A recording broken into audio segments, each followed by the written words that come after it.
Welcome to Not Milk Never Milk. Subscribe if you're lactose intolerant. You start by verifying the SSD is big enough for your used data and creating a recovery USB so you can fix the boot if needed. Once done, power down and physically install the SSD in a SATA bay or M2 slot. Make sure the BIOS detects it. Then, choose cloning software and run a sector-by-sector clone or intelligent clone based on file usage. This preserves system structure and avoids reinstalling apps. It's faster and keeps your activation intact.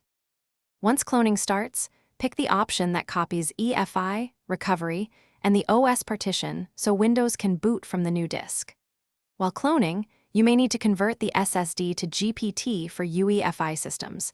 Do that before cloning or use cloning software that handles conversion. After cloning completes, boot into Windows on the SSD and BIOS temporarily if possible. Then use disk management to expand or reduce partitions so space is optimized. Now you change the BIOS boot order to put the SSD first, save, and reboot to confirm Windows loads from the new drive. If Windows won't boot, use the recovery USB to run startup repair, open command prompt, and rebuild the BCD with bootrec commands. This repairs boot records. Once booting correctly, enable trim and confirm OSI or NVMe drivers are active for performance and longevity. Finally, wipe or repurpose the old drive after verifying everything works.